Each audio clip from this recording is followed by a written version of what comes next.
Sir, నిన్న జగన్మోహన్ రెడ్డి మీద దాడి జరిగినటువంటి నేపథ్యంలో కేంద్ర బలగాలు ఆంధ్రప్రదేశ్కి చేరుకోబోతున్నాయని, ఈ దాడి నేపథ్యంలో ఆంధ్రప్రదేశ్లో ఉన్నటువంటి ఇంటెలిజెన్స్ చీఫ్ మీద, అలాగే డీజీపీ గారి మీద, విజయవాడ కమిషనర్ మీద, ఇలా పలువురి మీద కూడా వేటు పడే అవకాశం ఉంది. కేంద్ర ఎన్నికల సంఘం వేటు వేసే దిశగా పావులు కదుపుతోంది అంటూ ఒక వార్త సోషల్ మీడియా వేదికగా చక్కర్లు కొడుతూ ఉంది.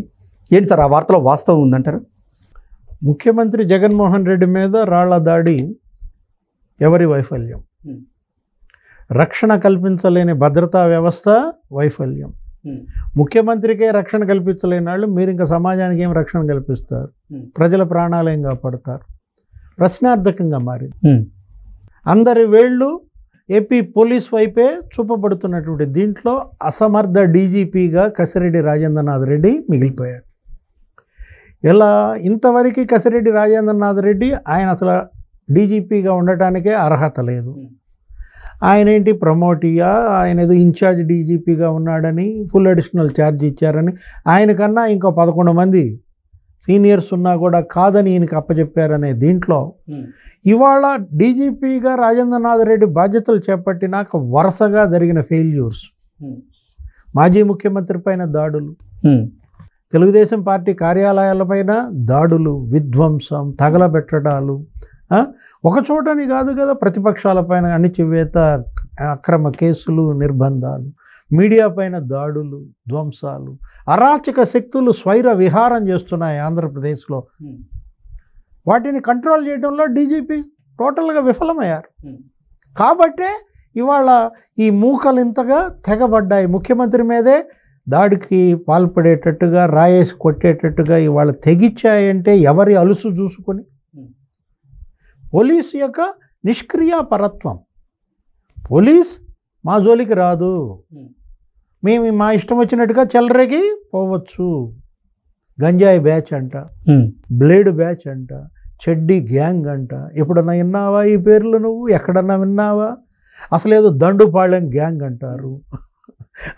ఇలా మనం చూసాం విజయవాడ బస్ స్టాండ్లో ఈ బ్లేడ్ బ్యాచ్ వాళ్ళు 100 మంది అంట. పోలీసు వాళ్ళని ఏదో అరెస్ట్ చేయడానికో కంట్రోల్ చేయడానికో వస్తే పోలీసులని తన్నారు. పోలీస్ పారిపోయింది. విజయవాడ బస్ స్టాండ్ మనం మీడియాలో చూసాం బ్లేడ్ బ్యాచ్ దెబ్బకి.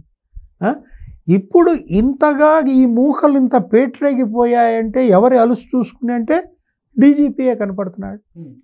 ఇదంతా ముందే మేల్కోవాల్సింది, ఎక్కడ ఏం జరుగుతుంది నిఘా పెట్టాల్సింది, సమాచారం సేకరించి పెద్దలకు అందించాల్సింది, అక్కడ ఆ పరిస్థితులు చక్కదిద్దాల్సింది ఎవరు? ఇంటెలిజెన్స్. స్టేట్ ఇంటెలిజెన్స్ ఏం చేస్తుంది? ఈ మార్గంలో ముఖ్యమంత్రి వెళ్తున్నాడు అంటే ఆ మొత్తం అక్కడ ఇంటెలిజెన్స్ కమ్ముకోవాలి.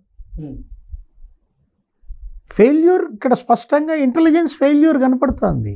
వేటు స్టేట్ ఇంటెలిజెన్స్ చీఫ్ పిఎస్ఆర్ ఆంజనేయుల పైన పడుతుందా? పిఎస్ఆర్ ఆంజనేయులు గారు అసలు ఆయన చేయాల్సిన డ్యూటీలు వదిలిపారేసి ప్రతిపక్షాలని, ఆ నాయకుల్ని వాళ్ళని చెత్తకొట్టడమే పనిగా పెట్టుకున్నాడా? మనం చూసాం రఘురామ కృష్ణరాజు గారి దురాగతం ఏపీ సిఐడి కార్యాలయంలో.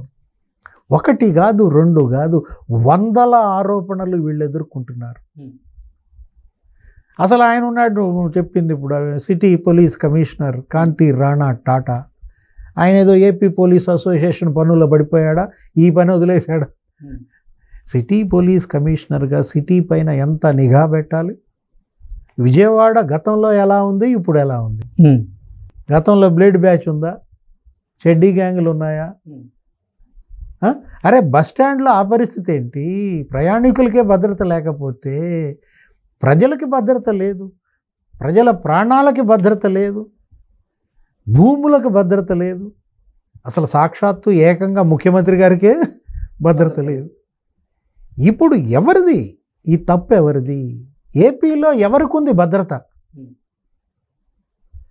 ఆంధ్రప్రదేశ్ ఎందుకింత అరాచక ప్రదేశ్గా మారింది?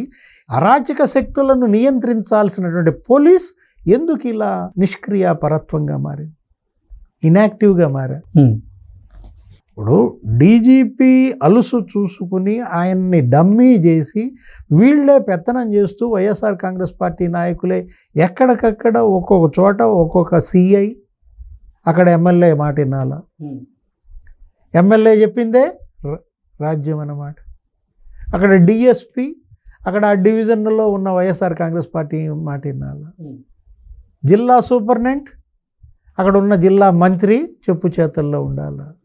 అరే ఇలా వైసీపీ మోచేతి నీళ్లు దాగేలాగా పోలీస్ వ్యవహార శైలి ఇవాళ ప్రజల్లో తీవ్రమైన వ్యతిరేకత వస్తుంది. ఇప్పుడు ఈ పరిస్థితుల్లో కేంద్రం మేల్కొంది. కేంద్ర ఎన్నికల సంఘం ఆంధ్రప్రదేశ్ పైనే డేగ కన్నేసింది. ఇప్పుడు కేంద్ర ఎన్నికల సంఘం కమిషనర్కి రిపోర్ట్ వీళ్ళు పంపించాలా. ప్రధానమంత్రి నిన్న సానుభూతి చూపించారు, కండెమ్ను చేశారు, త్వరగా కోలుకోవాలని ఆకాంక్షించారు. రేపొద్దున ఆయన రాజకీయ పర్యటనకు వస్తున్నాడు. ప్రధాని మోడీ, కేంద్ర హోంమంత్రి షా, జేపీ నడ్డా వీళ్ళందరూ ప్రచార సభలు చేయాలి. రక్షణ మంత్రి రాజ్నాథ్ సింగ్ అందరూ తిరుగుతారు కదా.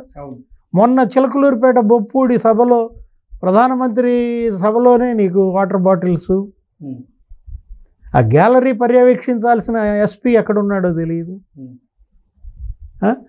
ఆ ప్రోటోకాల్ చూడాల్సిన ఎస్పీ ఎక్కడున్నాడో తెలియదు, అక్కడ మొత్తం సభా ప్రాంగణం చూడాల్సినటువంటి ఎస్పీ ఏమయ్యాడో తెలియదు. అందుకే ఏం జరిగింది, కేంద్ర ఎన్నికల సంఘం అక్కడ ఉన్న ఐజీ 5 సూపరింటెండెంట్లను పోలింగ్ విధుల నుంచి తొలగించేసింది. ఇప్పుడు ఏదో 22 మంది ఎస్పీల మీద, ఐపీఎస్ ఆఫీసర్ల మీద పురంధేశ్వరి కంప్లైంట్ చేసింది. ఆ 22 మందిని తీసేస్తారా? ఆ 22 మంది కూడా స్ట్రిక్ట్గా సమర్థంగా పనిచేసేలాగా చేయాల్సింది ఎవరు? డీజీపీ. ఇక్కడ లోపం, లోటు నీకు ఎక్కడ కనపడుతోంది? డీజీపీలో కనపడుతోంది. ముఖ్యమంత్రి చుట్టూతా 3 అంచెల భద్రతా వ్యవస్థ ఉంటుంది కృష్ణ. ఇప్పుడు ఎస్ఐజీ ఉంటుంది, వాళ్ళ 300 మంది. ఈయన పెట్టుకున్నాడు అసలు స్పెషల్ గ్రూప్. అసలు దేశంలో ఏ ముఖ్యమంత్రికి లేదు, 431 మందిని పెట్టి పారేసాడు. ఏది? SSG, special security group. Closed proximity teams, ఇందాక నువ్వు అన్నావు. ప్రతి ముఖ్యమంత్రి దగ్గర Z+ కేటగిరీలో ఉన్నట్లు లెక్క. అవును. క్లోజ్డ్ ప్రాక్సిమిటీ టీమ్స్ నిరంతరం పహరా అన్నమాట, నిద్రపోయేటప్పుడు తప్ప. శత్రు దుర్భేద్యమైన కోట. వెళ్ళగలవా నువ్వు ముఖ్యమంత్రి దగ్గరికి? దరిదాపుల్లోకి అసలు ముఖ్యమంత్రి ఇంటి దాకా వెళ్తారా మీరు? ఇప్పుడు ఆయన ఉన్నాడు తాడేపల్లి ప్యాలెస్, నేను ఎక్కడ ఆపేస్తారు? తాడేపల్లి పెట్రోల్ బంక్ దగ్గర ఆపేస్తారు నువ్వు ఆ రోడ్లో వెళ్ళాలంటే. అలాంటి పరిస్థితుల్లో ఇప్పుడు ఈ ఫెయిల్యూర్ ఎవరిది? DGP failure, intelligence chief failure, నీకు సిటీ పోలీస్ కమిషనర్ ఫెయిల్యూర్ కదా. క్లోజ్డ్ ప్రాక్సిమిటీ టీమ్స్ను కూడా మార్చాలి. నిద్రపోవటానికి వీళ్ళు ఉన్నది. ముఖ్యమంత్రి వాహనం మీద నుంచుని ఉంటే ఆయన అందరికీ అభివాదం చేస్తుంటే వీళ్ళు తొంగోటానిక? అక్కడ రాయి పడుతోంది. రాయి పడ్డప్పుడు వీళ్ళు ఏం చేయాలి? ఆ పక్కన ఉన్నటువంటి భద్రతా సిబ్బంది, ఆ స్టోన్ గార్డ్స్ ఉన్నాయి కదా, అవి ఎందుకు పట్టుకోలేదు? ఎడబెట్టారు మీరు స్టోన్ గార్డ్స్? మడిచిపెట్టారా ఎక్కడన్నా? వీటన్నిటికీ కఠినమైన చర్యలను రేపొద్దున ఎదుర్కోవాలి. ఓకే. కేంద్రం దీనిపైన మరి నిశితమైన దృష్టి తీసుకుని రేపు రాబోయే హోంమంత్రి పర్యటనల్లో గనక మళ్ళా ఇదే రిపీట్ అయితే ఇప్పటికైనా నవ్వుబాటు చాలు, అప్రదిష్ట చాలు. దేశం మొత్తం నవ్వుతోంది ఆంధ్రప్రదేశ్లో ఈ అరాచకాలను చూసి. ఓకే. సో వాళ్ళ మీద వేటు పడే అవకాశం అయితే ఉన్నట్లుంది సార్. మొత్తం ప్రక్షాళన చేయాలి. వ్యవస్థ మళ్ళా గాడిలోకి ఎక్కాలంటే వ్యవస్థ అధిపతి దగ్గర నుంచి ఎవరైతే తప్పుడు మార్గాల్లో ప్రయాణించారో, ఎవరైతే వక్ర బుద్ధి ప్రదర్శిస్తున్నారో అందరినీ కూడా రూట్ అవుట్ చేయాలి.